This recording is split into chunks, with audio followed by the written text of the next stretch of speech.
Well, hello everyone and welcome. This is just a quick update video regarding the work that it has been going on the BMW E12. Unfortunately, the car didn't make to the Festival of the Exceptional as it was initially the intention to do, but a lot of work has been going on the background. So I'm going to give you an update of everything that I've done so far. Unfortunately, I haven't been able to do videos about the brakes, the suspension and the carburetors, and the reason why it's not just only due to the lack of time to do all the editing, but also because the jobs are actually not finished. The brakes still need to be bled, the suspension needs further work, and the carburetors still need a further adjustment. But let's go into more detail. As I have mentioned previously, the suspension work had all been done. With new shocks in the front, bushes and so on, but I still need to replace the rear shocks, and only very recently I have found a pair of new old stock items. Okay, they are a little bit rusty, but that's just a really surface rust from being in storage, but they are a new old stock. They work perfectly all right, and once I have a chance I will install them in the car. So once I have them back in, then I will do a full video. Basically, I will edit a video where I will replace the front suspension, including the shocks, and also the rear shocks. And probably you are wondering what is happening with the cooling system. Well, it is finally working. The main source of the problem was actually in here. The radiator was completely gunked up, probably about 50% according to the guy that made the repair, which was Guilford Radiators. I will put the contact on the screen. And he replaced the core, fixed all the leaks. You can see some extra welding here on the top and also on the bottom, and also installed a new water pump, which you can actually see in here. Not a bad job. And now, with all the hoses replaced, I tested the car, bled the system, and it is perfect. No more overheating. Now, the carburetors. I had a massive issue with them, as I told you before. I'm still struggling to get them tuned up, but I'm going to get a specialist to do the job, but that won't be until later in August. So the car does run, but not perfectly. And then we come to the brake issue. Yes, it is raining. That's one thing that has been holding me back massively, the weather. You can see I replaced both remote servos with these MGB ones. A little bit tricky to do because I had to adapt the old brackets because they are not really suitable for these. It's not really plug and play. They're not really suitable for these, so I had to do lots of twists and bends in order to fit them properly, and also to install the brackets that came with these servos.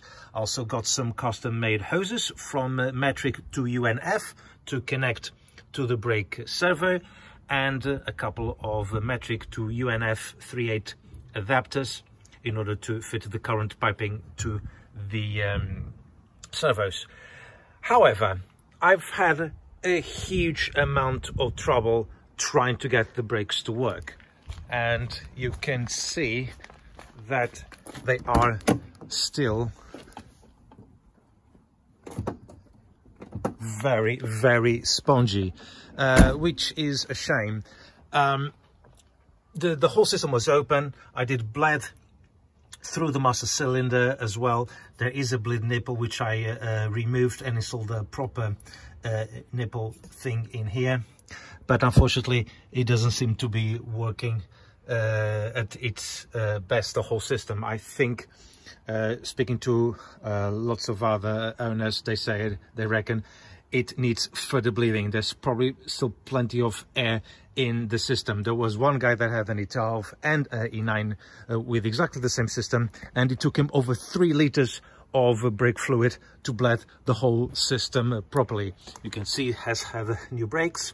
And these 4-pot brake calipers do have 3 bleed nipples that have to be bled in a sequence. That has been done in the correct sequence. Of course, from that end, then this, then that one, and in here as well. But unfortunately, it still hasn't worked. I used nearly 2 liters of brake fluid. So I'm going to try, once the weather gets better, to try to bleed further more in order to see if I can get this car to stop. And here they are, the old 80E single circuit remote servos.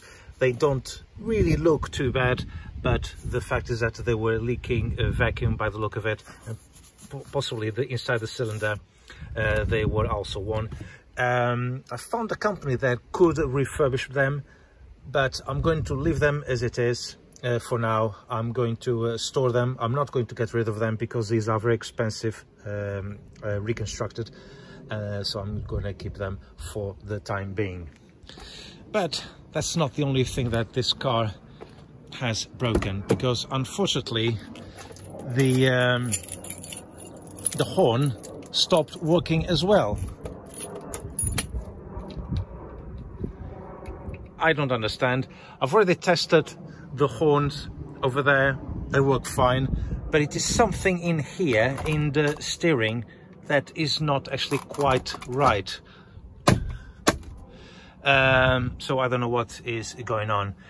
And apart from that, everything is okay. And it shouldn't take much more in order to get this car firmly back on the road. So that is all for now, everyone. Thank you so much for watching. I'm really sorry that I haven't been able to publish videos about the E12, except for these little video updates. Once I have all the jobs done, and I can do edit and do a job from start to finish, which makes more sense rather than just doing a video of a job unfinished. At least I'm just giving some updates on the work that is going on, but unfortunately the weather is holding me back massively. I have been very busy, not just only at work, but also personal life. I even haven't had a chance to have a haircut. I haven't had one for nearly 3 months. So that's it. Thank you very much for watching. My apologies, but videos will definitely be coming. Take care.